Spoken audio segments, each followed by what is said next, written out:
She thought the darkness of the club was her shield. She thought she was just a ghost in a uniform, serving drinks to men who ran the city with blood on their hands. But she was wrong. In the shadows of the obsidian, eyes were watching her. Not just any eyes, but the cold, calculating gaze of the man everyone feared. He knew her shifts. He knew her walk. And terrifyingly, he knew exactly why she was desperate for money.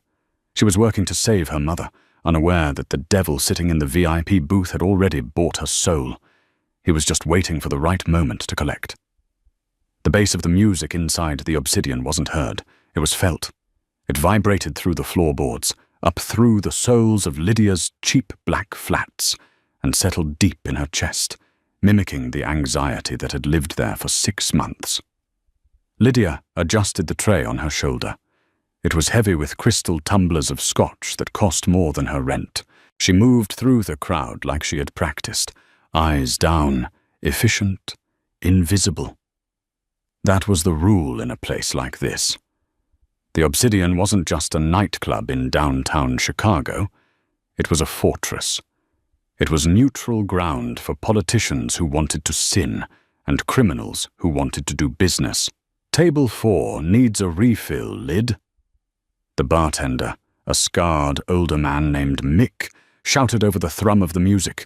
And be careful, it's the Russians tonight. They're handsy. Lydia nodded, wiping sweat from her forehead with the back of her hand. She checked her phone quickly before picking up the fresh round. 11:42 p.m. No calls from the hospital.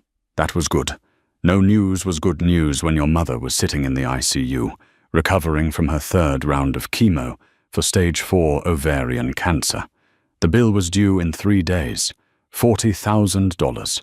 She had $3,000 in her savings. She pushed the thought away. Focus on the tray. Focus on the tips. She navigated the floor, stepping into the VIP section. The air here was different. Colder, cleaner, smelling of expensive leather and ozone. This was where he usually sat. Silvio Vane. Lydia had never seen his face clearly. She had worked here for 8 months, and yet the owner of the Obsidian remained a myth to her. He sat in the highest booth, shrouded in shadows, surrounded by men who looked like they would snap a neck for looking at them wrong. Rumor had it, Silvio Vane controlled the shipping lanes from here to Jersey. Rumor had it, he didn't have a heart, just a calculator where his chest should be. She approached table 4. The Russians were loud, laughing at something on a phone. "Gentlemen," Lydia said, her voice steady. She placed the drinks down on the marble coaster. "Ah, the pretty one returns," one of them slurred. He was heavy-set, wearing a suit that strained against his bulk. He reached out, his thick fingers grazing her wrist. "You don't smile enough. How much to make you smile?" Lydia pulled her hand back gently, a practiced maneuver. "Just the drinks tonight, sir. Enjoy." She turned to leave, but the man grabbed her arm, harder this time. The glass on her tray rattled. "I asked you a question. Don't walk away from me." The music seemed to stop for Lydia. Panic spiked. In a normal club, you called a bouncer. In the Obsidian, you didn't cause a scene. A scene meant disrespect. Disrespect meant disappearance. "Please let go," Lydia whispered, her eyes darting around. "Dmitri," a voice cut through the noise. It wasn't a shout, it was a low, baritone command that carried the weight of a gavel sentence. The entire VIP section went deadly silent. Lydia froze. The voice came from the shadows of the top booth. The heavy-set Russian, Dmitri, went pale.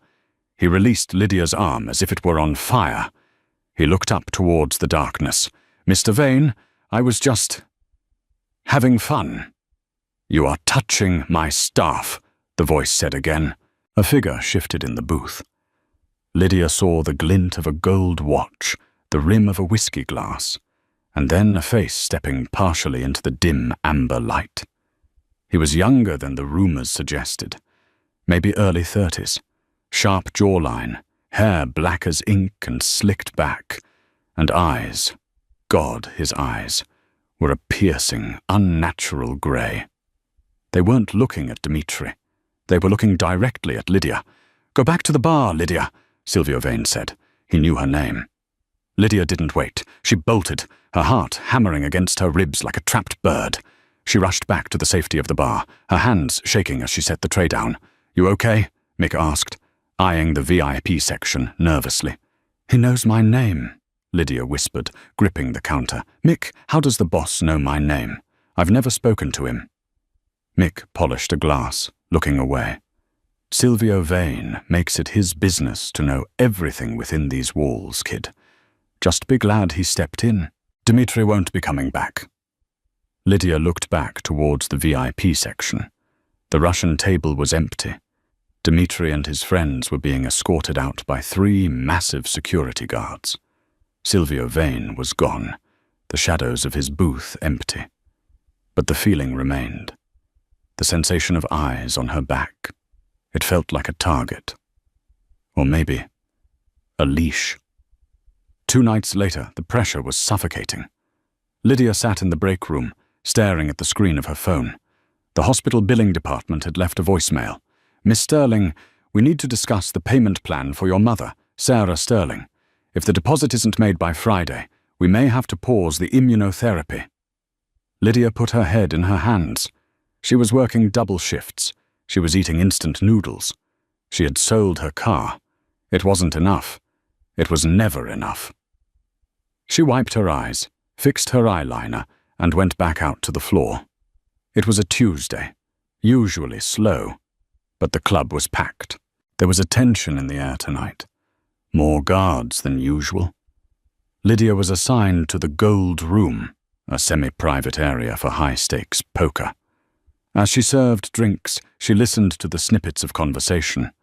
"Vane is pushing too hard," a man with a southern accent muttered. "He's taking over the north side. The Irish aren't going to like it." "Vane doesn't care about the Irish," another laughed. "Vane is a machine." Lydia kept her head down, placing a bourbon on the table. As she turned, she bumped into a solid wall of muscle. She gasped, stumbling back, but a hand shot out, catching her by the elbow to steady her. It was a firm, steel-like grip.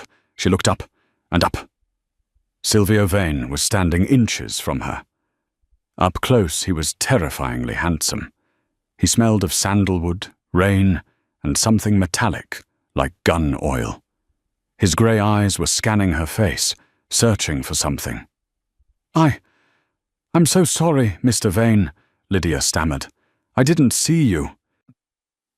He didn't let go of her elbow immediately. His thumb brushed the fabric of her uniform, almost caressing the skin beneath. "You look tired, Lydia." It wasn't an observation. It was an accusation. "I'm fine, sir. Just a long week." "How is Sarah?" Lydia's blood ran cold. She pulled her arm back, her eyes widening. "How do you know my mother's name?" Silvio slipped his hands into the pockets of his tailored charcoal suit. His expression remained unreadable, a mask of indifference, but his eyes were burning. "I told you, I know everything that happens in my city. And the obsidian is the heart of my city." He reached into his inner jacket pocket. Lydia flinched, expecting a weapon. Instead, he pulled out a thick, creamy white envelope. He held it out to her. "What is this?" she asked, her voice trembling. "Severance," he said calmly. "You're fired." Lydia felt like she had been punched in the gut. "What? No, you can't. Please, Mr. Vane, I need this job. My mother. I have bills. I haven't done anything wrong." Panic rose in her throat, choking her. "Please, I'll work harder. I'll take the worst shifts." Silvio took a step closer, invading her personal space until she had to tilt her head back to look at him. His voice dropped to a whisper, intimate and dark. "Open the envelope, Lydia." She took it with shaking fingers. It was heavy. She tore the seal. Inside was cash, stacks of $100 bills. 10,000? 20. And a piece of paper. She pulled the paper out. It was a confirmation receipt from St. Jude's Research Hospital. Payment received in full. $250,000. Account status, cleared. Lydia stopped breathing. She looked from the paper to Silvio. I don't understand." "Why?" Because you serve drinks like you're carrying the weight of the world, and it's bad for business, Silvio said, his tone dry and dismissive, though his eyes lingered on her lips. And because you're done working here. It's not safe for you anymore. Not safe? Lydia echoed. What do you mean? The Irish are making moves, Silvio said, glancing towards the entrance of the club. They know you work here. They know I have a preference for the staff who are competent. They will try to use you. Use me for what? To get to me. Before Lydia could process the insanity of what he was saying, the glass front doors of the Obsidian shattered. A deafening boom echoed through the club. Screams erupted. Men in ski masks poured through the smoke, carrying automatic rifles. "Get down!" Silvio roared. He didn't dive for cover. He grabbed Lydia.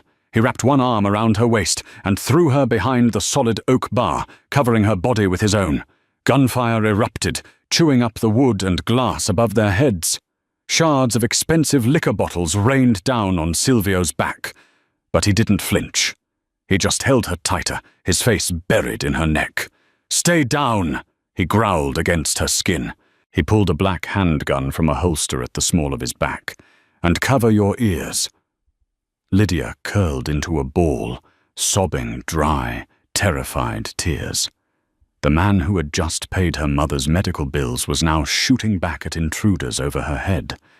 The legend of the monster was true. But for the first time in her life, the monster was on her side. The silence that followed the gunfire was heavier than the noise. It was a ringing, deafening void, filled with the smell of sulfur and shattered glass. Lydia was shaking so hard her teeth chattered, her hands clutching the lapels of Silvio Vane's ruined suit jacket. He hadn't moved. He was still crouched over her, a human shield of muscle and tension. "Clear!" a voice shouted from the front. "Boss, we're clear. 3 down. 2 runners." Silvio let out a breath, a sharp hiss through his teeth.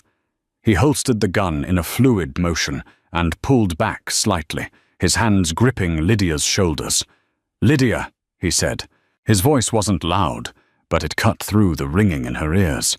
"Look at me." She forced her eyes open. Silvio was scanning her face, his gaze clinical, terrifyingly intense. There was a smear of blood on his cheekbone. Not his. "Are you hit?" he demanded. I don't think so," she whispered. She looked down. Her apron was covered in glass and spilled whiskey, but no blood. "Good." Silvio stood up, pulling her with him as if she weighed nothing. The club was a ruin. Bodies, the men in masks, lay on the floor among the debris. Lydia gagged, covering her mouth, but Silvio immediately turned her away, pressing her face into his chest. "Don't look," he ordered. "Elias!" A tall, wire-thin man with a scar running through his eyebrow materialized from the smoke. "Boss, the car is out back. The cops are 3 minutes out. Get the cleanup crew in. Nobody talks to the police until I've vetted the statement," Silvio barked. He began walking, marching Lydia towards the kitchen exit. His grip on her arms was bruising, possessive. "Wait," Lydia stammered, stumbling in her heels. "My purse. My phone." "Forget it. I'll buy you a new one." "But I can't just leave. The police—" Silvio stopped in the narrow hallway leading to the alley, spinning her around. The overhead fluorescent light buzzed, casting harsh shadows on his angular face. He looked demonic, yet strangely beautiful in his rage. "You aren't listening, Lydia. You are not a witness. You are never here tonight. Do you understand?" He leaned in, his grey eyes darkening. "If the police file a report with your name on it, the O'Malleys, the men who just tried to kill me, will find you. They will use you to get to me because they saw me protect you. You are a ghost now. Am I clear?" Lydia swallowed hard, tears pricking her eyes. "Yes." "Good." They burst out into the cool Chicago night. A black armored SUV was idling in the alley. Silvio opened the door and practically threw her inside before sliding in next to her. "Drive," he told the driver. "St. Jude's Hospital." Lydia froze, clutching the leather seat. "Why are we going to the hospital?" Silvio poured himself a drink from a crystal decanter built into the armrest. His hand was steady, despite the violence he'd just survived. "Because that's where you want to be. Your shift is over. You're fired. Go be with your mother." Lydia stared at him. The adrenaline was fading, leaving her exhausted and confused. "You paid her bill. $250,000. Why?" Silvio took a sip of the amber liquid, staring straight ahead at the partition. "I don't like debts, and I don't like wasted potential." "I don't owe you anything," she countered, finding a sudden spark of courage. "I was just a waitress." Silvio turned his head slowly. The look he gave her made the air in the car thin. It wasn't the look of a boss. It was the look of a predator watching a deer graze. "You were never just a waitress, Lydia. You were the only real thing in that entire godforsaken club. Every night, you walked in there, head high, working yourself to the bone for someone else." He paused, his voice dropping an octave. "I watched you on the cameras. I watched you count your tips in the break room. I watched you cry in the alley on your breaks when you thought no one was looking." Lydia's breath hitched. You watched me." "I see everything that belongs to me," he said simply. "I don't belong to you," she snapped. Silvio smirked, a dark, humorless curve of his lips. "The money says otherwise, but consider it a gift, a parting gift." The car pulled up to the emergency entrance of the hospital. Silvio didn't move to open the door. He just looked at her. "Go inside. Stay there tonight. I have men posted at the entrances. You're safe." "Why are you doing this?" she whispered, her hand on the door handle. "Because the world is ugly, Lydia," Silvio said, turning back to face the front, "and I wanted to keep one part of it clean." Lydia hesitated, then opened the door and ran. She didn't look back at the black SUV. She didn't see Silvio watching her through the tinted glass until she disappeared through the sliding doors, his hand clenched into a fist so tight his knuckles turned white. Inside the hospital, everything was different. When she reached the ICU, the nurses didn't give her the usual pitying looks. The head nurse, a stern woman named Mrs. Higgins, stood up immediately. "Miss Sterling," she said briskly, "your mother has been moved." "Moved?" Panic flared in Lydia's chest. "Moved where? Is she okay?" "She's fine. Better than fine. She's been transferred to the private oncology wing on the 12th floor. Dr. Aris is with her now. He flew in from Zurich this evening." Lydia stunned. Dr. Aris was the leading specialist in the world. He didn't just fly in for charity cases. "Who authorized this?" Lydia asked, though she already knew the answer. Mrs. Higgins checked her clipboard. The instruction came from the Vane Foundation. Everything is covered, indefinitely. Private room, private chef, 24-hour care. Lydia took the elevator to the 12th floor in a daze. The suite was larger than her apartment. Her mother, Sarah, was sleeping peacefully in a bed that looked more like a hotel fixture than a hospital cot. Her color looked better. The pain lines around her eyes had smoothed out. Lydia sat in the plush armchair by the window, looking out at the city skyline. Somewhere out there, in the dark, Silvio Vane was fighting a war. He was a monster, a criminal, a killer. She looked at her mother's peaceful face. He was also the only reason her mother was going to live. Lydia closed her eyes, and for the first time in 6 months, she slept without fear of the next morning.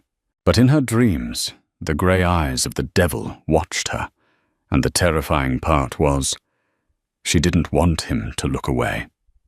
3 days passed. Lydia didn't leave the hospital. She lived in the bubble of the private suite, ignoring the news reports on the TV about a gang-related shootout at a downtown nightclub. The Obsidian was closed for renovations. She thought she had escaped. She thought the money was the end of it. On the 4th morning, she went down to the hospital cafeteria to get coffee. The normal world felt jarring, loud, bright, oblivious to the shadowy underbelly she had glimpsed. She was standing in line when she felt it again, the prickle on the back of her neck.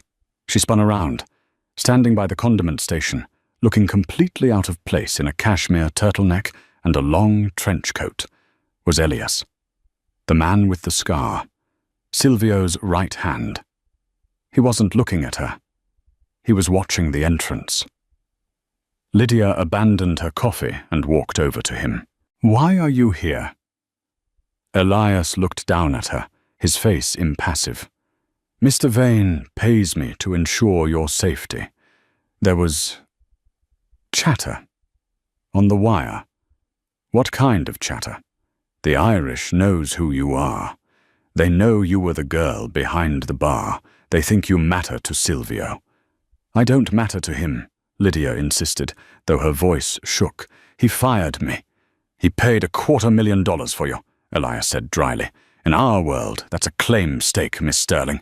You might want to come with me. Now." "I'm not going anywhere with you." "Lydia?" A voice came from behind her.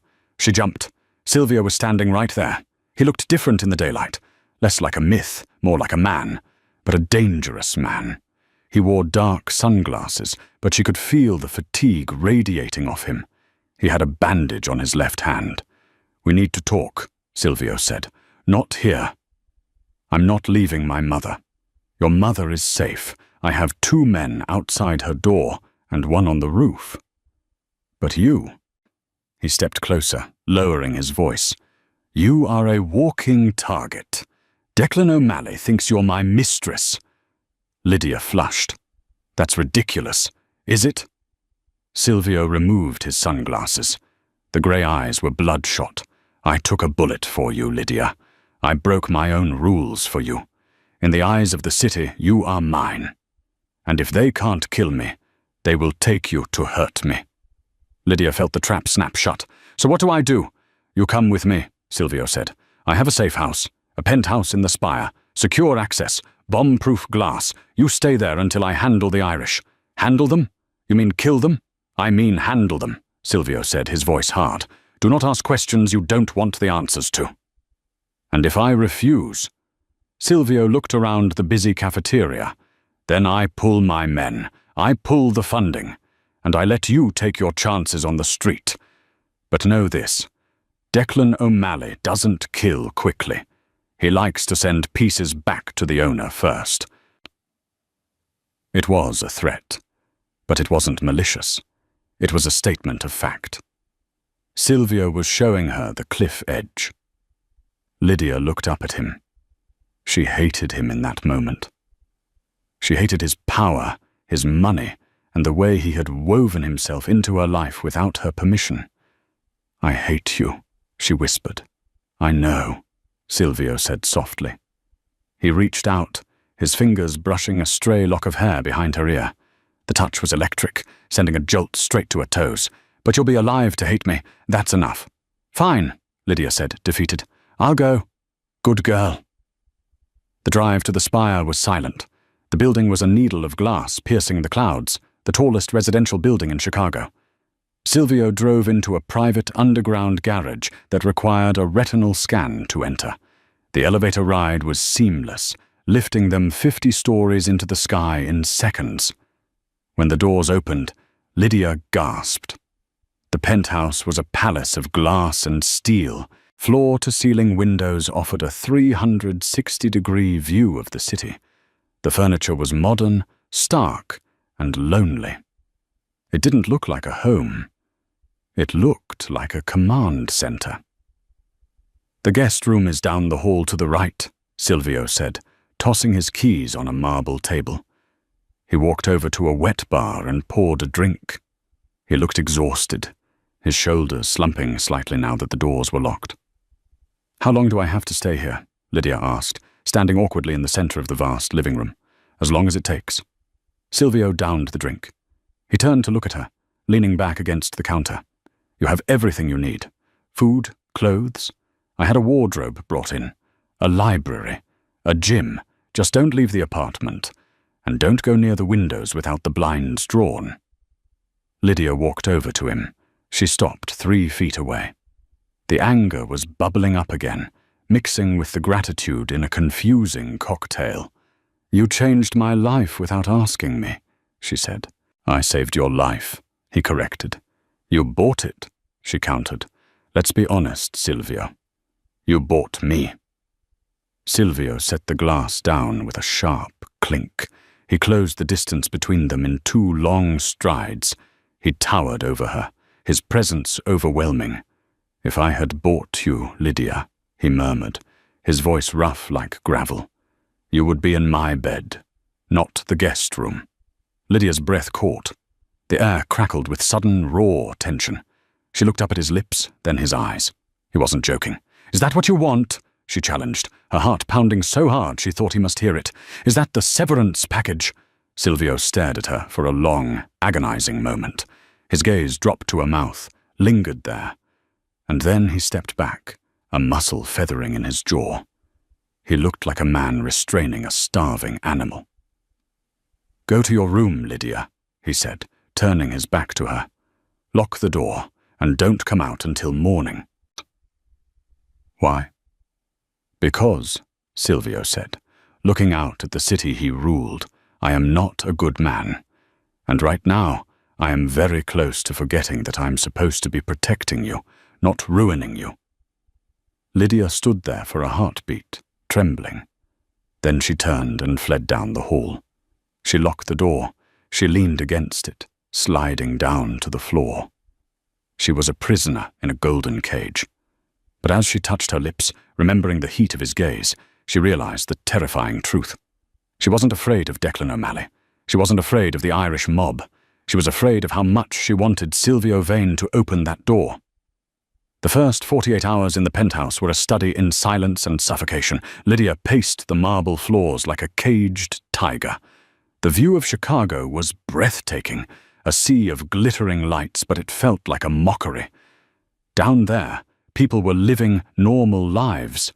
Up here, she was trapped in a glass box with the most dangerous man in the city. Silvio was a ghost in his own home. He spent hours in his study, the heavy oak doors shut tight. She could hear the low rumble of his voice on the phone, giving orders, demanding answers. When he did emerge, it was only to eat or to pour a drink.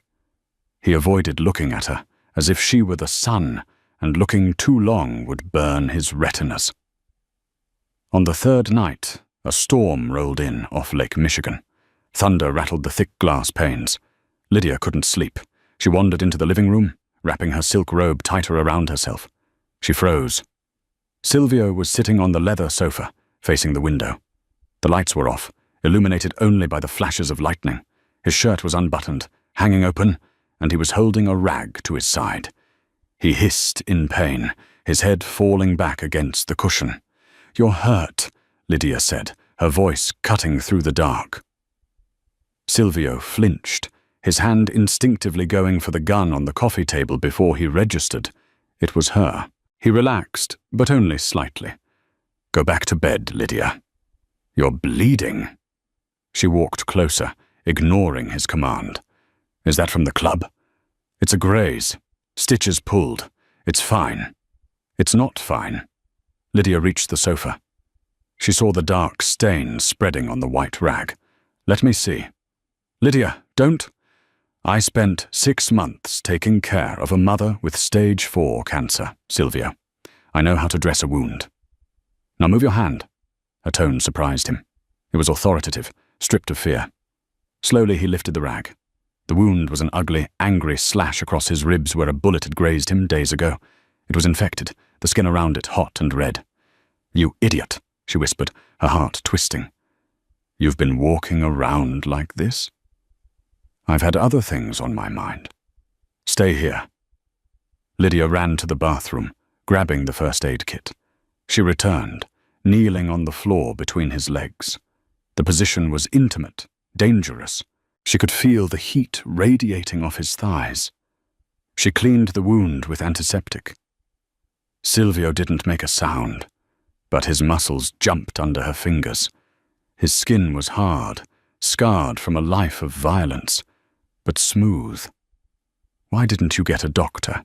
she asked softly, applying fresh gauze. "Can't trust them," he grunted, looking down at the top of her head. "Doctors talk. Talking gets people killed." "I won't talk. I know." His voice dropped, becoming a low rumble that vibrated through her. You're the only one I trust, Lydia.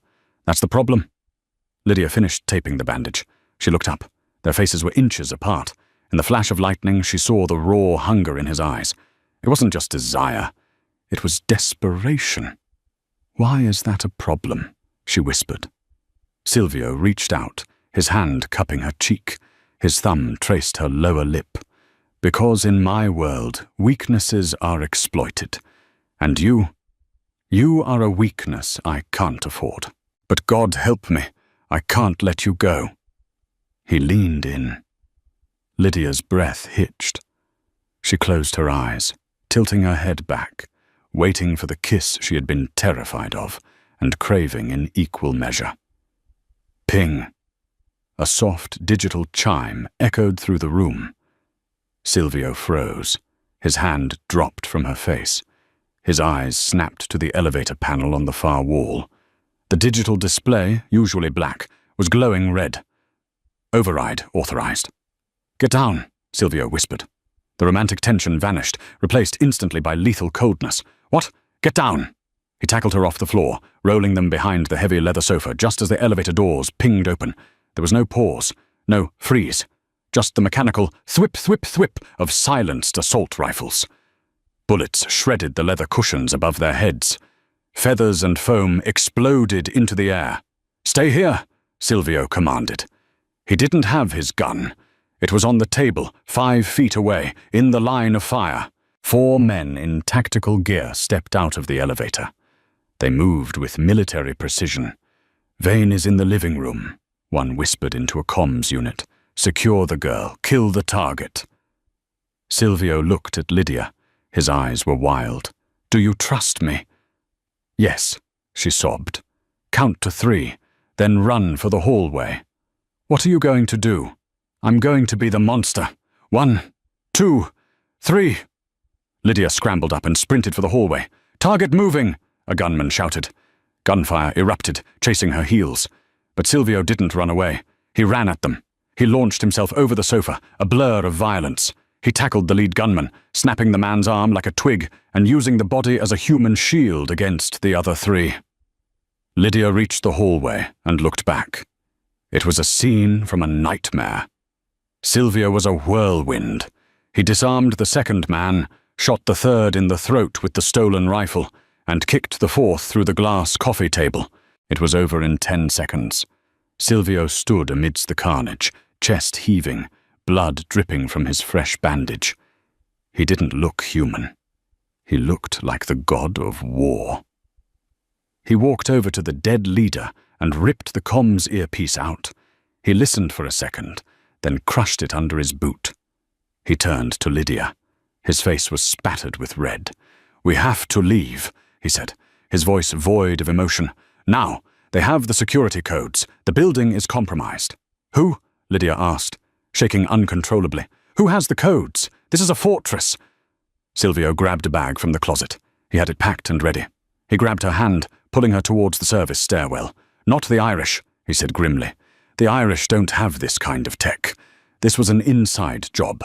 Someone in my inner circle sold me out." As they began the descent down 50 flights of stairs, Lydia realized the terrifying truth. The danger wasn't just outside the gates anymore. It was inside the house. They didn't take the SUV. They took a beat-up sedan Silvio had stashed 3 blocks away in a public parking garage. Silvio drove like a man possessed, weaving through the industrial district, heading towards the shipping yards. The rain was torrential now, washing away the blood on his hands, but not the tension in the car. He pulled up to a rusted warehouse near the docks. Inside it was cold, smelling of oil and old fish, but it was fortified. Silvio locked the heavy iron door and slumped against it. He looked at Lydia. She was shivering, still in her silk robe and slippers, clutching the tactical jacket he had thrown over her shoulders. "We're safe here," he said, "for a few hours." "Silvio," Lydia said, her voice trembling. "Those men, they said secure the girl. They didn't want to kill me. They wanted to take me." Silvio didn't answer. He walked over to a workbench and turned on a single lamp. He began reloading the magazines for his handgun. Why? She demanded, stepping closer. Why do the Irish want me so bad? I'm a nobody. I'm a waitress. You said they wanted to hurt you, but that tactical team, they were professional. That wasn't a hit. That was an extraction. Silvio slammed the magazine into the gun. The metallic click echoed in the empty warehouse. He didn't turn around. You're right, he said. It wasn't about me. It was never about me. Then what is it? He turned slowly. The look on his face broke her heart. It was guilt. Pure, unadulterated guilt. Sit down, Lydia. I don't want to sit, she screamed, the stress finally snapping. I want the truth. My mother is alone in a hospital. People are dying in your living room, and I don't know why. Because of your father, Silvio roared back. The shout hung in the air. Lydia stumbled back. My father. My father left before I was born. He was a deadbeat. He died in a car crash in the 98. No, Silvio said, his voice dropping to a weary whisper. He didn't die, and he wasn't a deadbeat. Silvio walked over to a dusty filing cabinet in the corner of the warehouse. He pulled out a thick file folder and tossed it onto the workbench. Your father was Andrew Donovan. He wasn't just a man. He was the actuary. He was the bookkeeper for the entire Irish mob in the 90s. He knew where everybody was buried, every politician bought, and every bank account hidden. Lydia stared at the file. Photos of a man who looked just like her, same eyes, same nose, stared back. In 1998, Silvio continued, pacing the floor, Andrew Donovan didn't die. He stole $30 million from the O'Malley family. But he took something more valuable than money. He took the ledger, the master list of the Irish crime syndicate's entire operation, codes, safe deposit boxes, blackmail material. I don't know anything about this, Lydia whispered. I know you don't, Silvio said. Andrew hid the money and the ledger, and then he vanished. He changed his name, met your mother, and lived a quiet life until the cancer took him. Real cancer, 5 years ago. Not a car crash.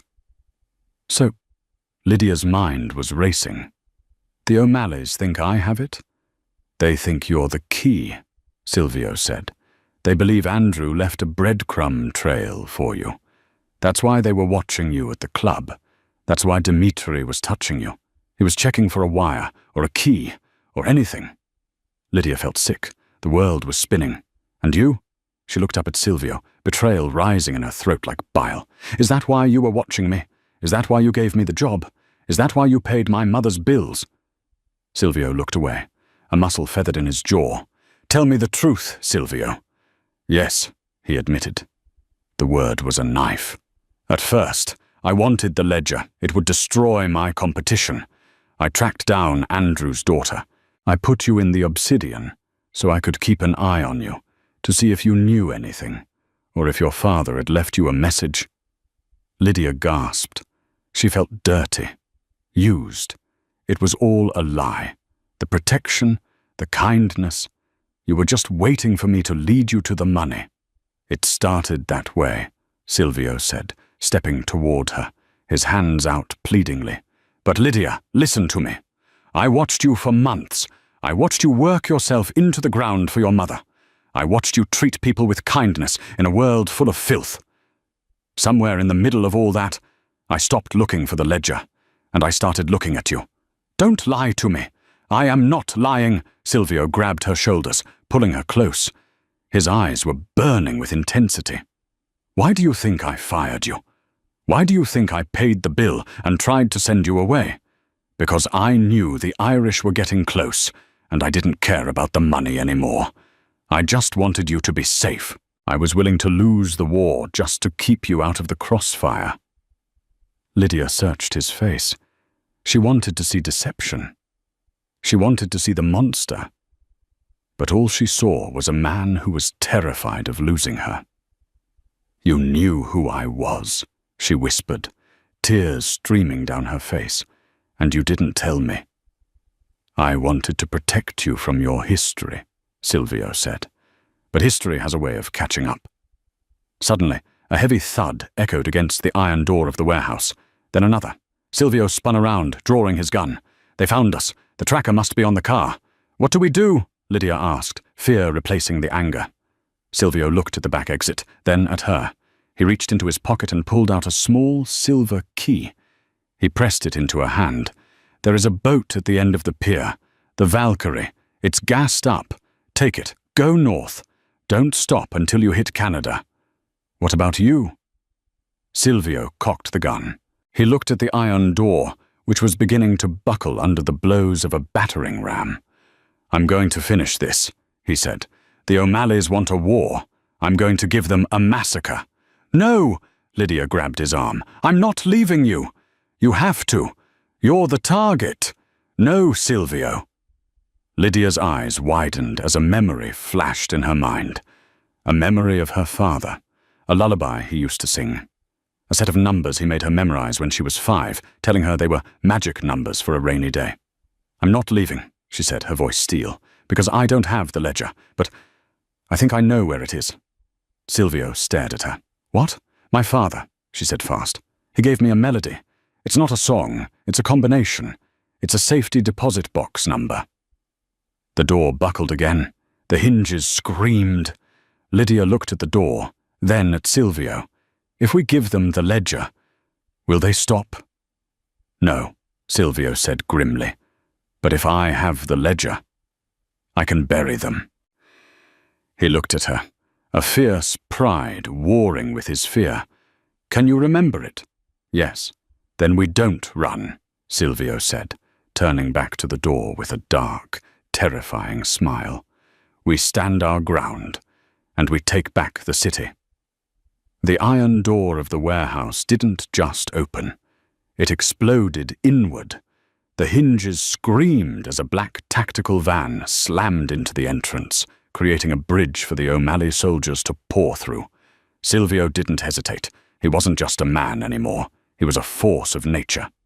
He shoved Lydia behind a stack of industrial shipping crates. "Stay low.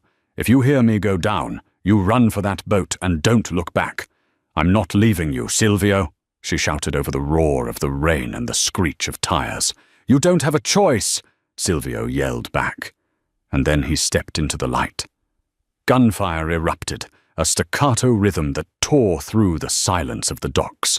Silvio moved with a terrifying, fluid grace, using the shadows of the warehouse to his advantage. He wasn't just shooting. He was hunting.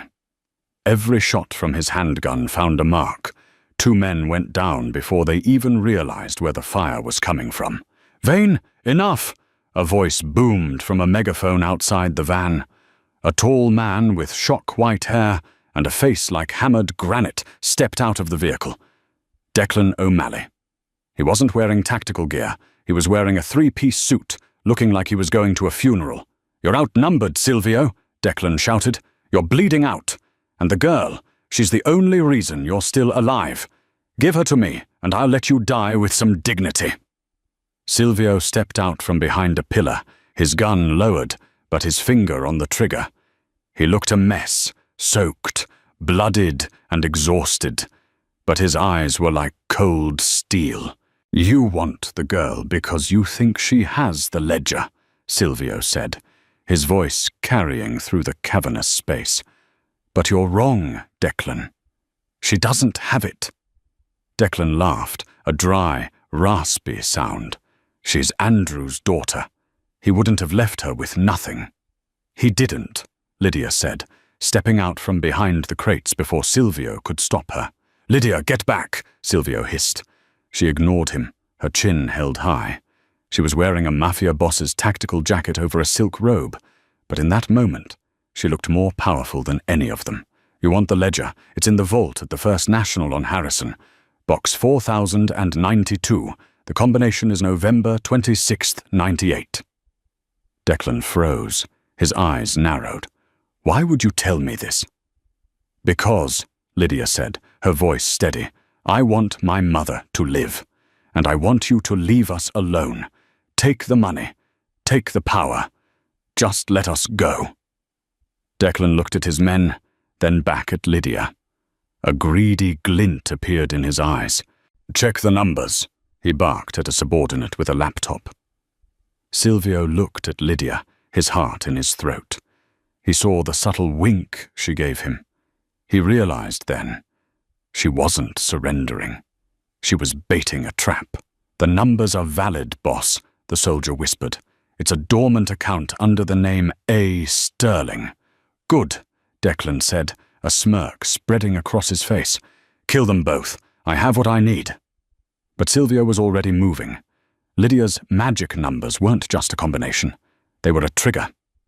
Years ago, Andrew Donovan had told her, if the bad men ever ask for the magic numbers, tell them the ones I taught you. It'll give them exactly what they deserve. The moment the soldier entered the code into the remote banking server to verify the box, he didn't realize he was triggering a digital dead man's switch Andrew had set up decades ago. Suddenly, every siren in the district began to wail. High-intensity floodlights from the police boats in the harbor swiveled towards the warehouse. Federal agents, drop your weapons, a voice boomed from the water. You bitch! Declan roared, raising his weapon toward Lydia. Silvio didn't think. He threw himself in front of her. 2 shots rang out. One hit Silvio in the shoulder, spinning him around. The other hit Declan squarely in the chest, fired by Silvio as he fell. The warehouse was flooded with light and noise. Flashbangs went off, blinding the O'Malley soldiers. FBI tactical teams swarmed through the back entrances. Silvio slumped to the floor, his breath coming in ragged gasps. Lydia caught him, lowering his head to her lap. "Silvio! Silvio, stay with me!" she cried, pressing her hands against the wound in his shoulder. He looked up at her, a faint, bloody smile on his face. The numbers. They weren't just a code. "My father was a bookkeeper, Silvio," she whispered, tears blurring her vision. He knew that the best way to handle a criminal was to give them enough rope to hang themselves. Entering that code sent his entire digital confession, the real ledger, directly to the Department of Justice. The O'Malleys are done. All of them.